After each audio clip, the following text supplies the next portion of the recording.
महाराज जी के चरणों में त्रिवार नमोस्तु। महाराज जी, मैं पेशे से डॉक्टर हूँ, एलोपैथी की प्रैक्टिस करता हूँ। हमारा परिवार भी सन 66 से एलोपैथी की दवाइयों के निर्माण में कार्यरत है। मेरे भाई जिनके यहाँ, बड़े भाई जिनके यहाँ आज आपके आहार हुए, वो भी एलोपैथी की दवाइयों की दुकान रिटेल करते हैं। महाराज जी, मैंने कहीं ऐसा सुना है अभी कुछ दिनों पहले ही कि एलोपैथी को जैन धर्म के अनुसार जो है निषेध किया जाता है, या उस पैथी को जो है धर्म में वैसा स्थान नहीं दिया जाता जैसी दूसरी पैथी को दिया जाता है। तो महाराज जी, मेरी शंका यही है कि हम अपने परिवार में इस प्रोफेशन से जुड़े हुए हैं, आगे बच्चों को भी जो है हम मेरे को देखते हुए ये प्रभावना बन रही है कि वो एलोपैथी के ही डॉक्टर बनना चाहते हैं। तो इसका धर्म अनुसार क्या समाधान है महाराज जी? क्योंकि उस प्रवचन को सुनने के बाद मन में बहुत कभी कभी क्या होता है, कोई चीज इतनी बदनाम हो जाती है कि फिर वो अच्छा भी करे तो उसकी बदनामी में आ जाता है। एलोपैथिक ने जो अपना तरीका शुरू में अपनाया, वह तरीका जो इस रूप में अपनाया कि वो किसी भी स्तर पर उतर सकते, किसी भी इंसान को बचाने के लिए वो किसी भी पशु को मार सकते, कितना भी नुकसान पहुंचा सकते।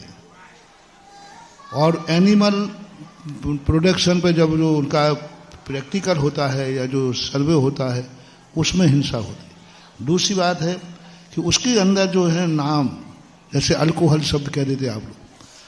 जब मैंने अल्कोहल पता चला, बोले ये अल्कोहल नाम है, ये देसी ठर्रा जैसी नहीं है, वो एक रसायन है। और जो पीने खाने के बाद व्यक्ति नालियों पे नहीं झूमता बल्कि स्वस्थ होता है, लेकिन वो नाम है। यद्यपि शुद्धम लोक वृद्धम, अल्कोहल शब्द कहते क्या हो गया? तो कुछ नाम ऐसे बदनाम हो जाते हैं। अब आप अपने मेडिकल में अल्कोहल का नाम बदल दीजिए, उसका कोई रसायन शब्द नाम दीजिए कि इसमें कोई शराब नहीं होती।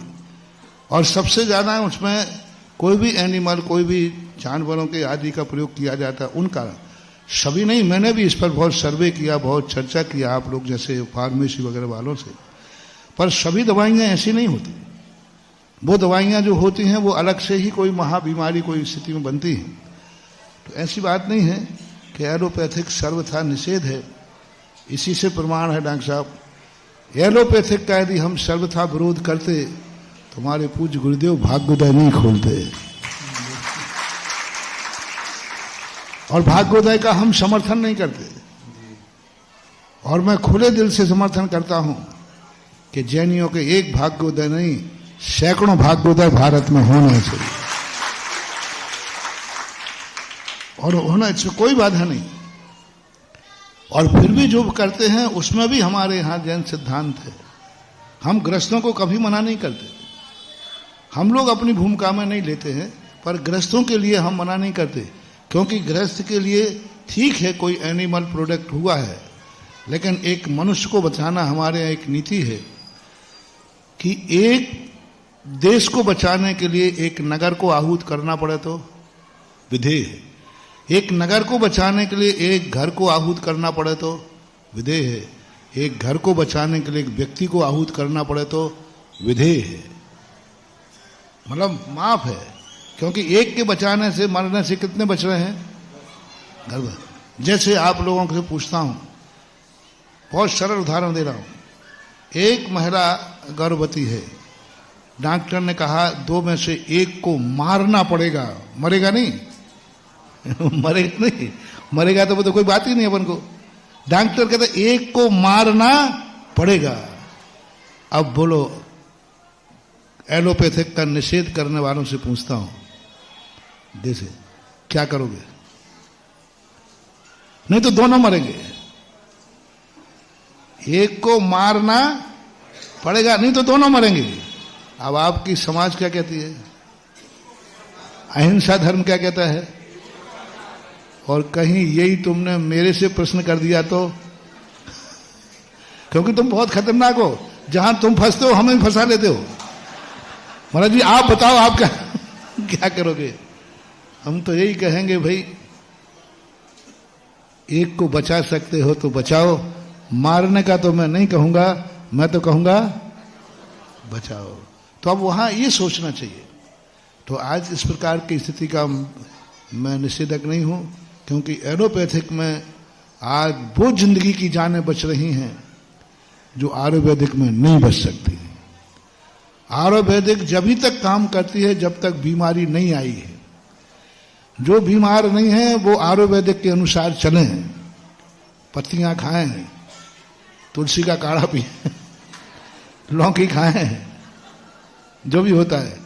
लेकिन जब ग्लूकोज हो चुका है और 100% ग्लूकोज है, अब काढ़े से काम नहीं चलेगा। अब तो एलोपैथिक में ही जाना पड़ेगा। और एक व्यक्ति एलोपैथिक में बाईपास सर्जरी करा करके 20 साल जीवित रह करके उसने पूजा की, अभिषेक किया, महाराजों को हार दिया और नहीं कराता तो निपट गया होता। तो इन सब चीजों पर विचार करना चाहिए। हमारे पूज्य गुरुदेव बहुत विचारक थे। भाग्योदय जब खोला तब बहुत आलोचना हुई। इंदौर से पत्रिका निकलती थी, उस पर बहुत आलोचना छपी, हिंसा महावृत्ति द्वारा बहुत आलोचना हुई। लेकिन हमारे आचार्य जी बहुत दूरदर्शी थे, उन्होंने उसकी चिंता नहीं की। उन्होंने कहा नहीं, आयुर्वेदिक भी जरूरी है, लेकिन एक हद तक एलोपैथिक भी जरूरी है। इसलिए आप घबराए नहीं, आपका कार्य कोई गलत नहीं है। आपका भाव बचाने का है। अब बचाते हुए कोई मरता है तो उसको मारने का दोष नहीं होता है। अगली जिज्ञासा रखेंगे पल पल स्मरणीय मेरे भगवान के चरणों में कोटि कोटि नमोस्तु। आरिका माताओं को वंदामी और क्षुल्लक श्री को इच्छामी। भगवान आपके दर्शन मात्र से मेरे हर प्रश्न स्वतः ही शांत हो जाते हैं और मेरा मन एक अलौकिक शांति में पहुंच जाता है। मेरा प्रश्न तो कुछ भी नहीं है, किंतु आज ये जरूर साबित हो गया, मैं कह सकती हूँ कि सपने पूर्ण रूप से साकार होते हैं। आज जीवन का अनूठा दिन है और जीवन को सफलता आज मिली है, मैं ये कह सकती हूँ। आज मेरा पूरा परिवार ये कह सकता है। आपके चरणों में बारंबार नमोस्तु नमोस्तु नमोस्तु भगवान। अगली जिज्ञासा रखेंगे मास्टर राज्यवर्धन चौधरी, और इसके बाद जिज्ञासा के लिए तैयार रहे श्रीमान कैलाश जैन, स्नातक विद्वान मैनवार।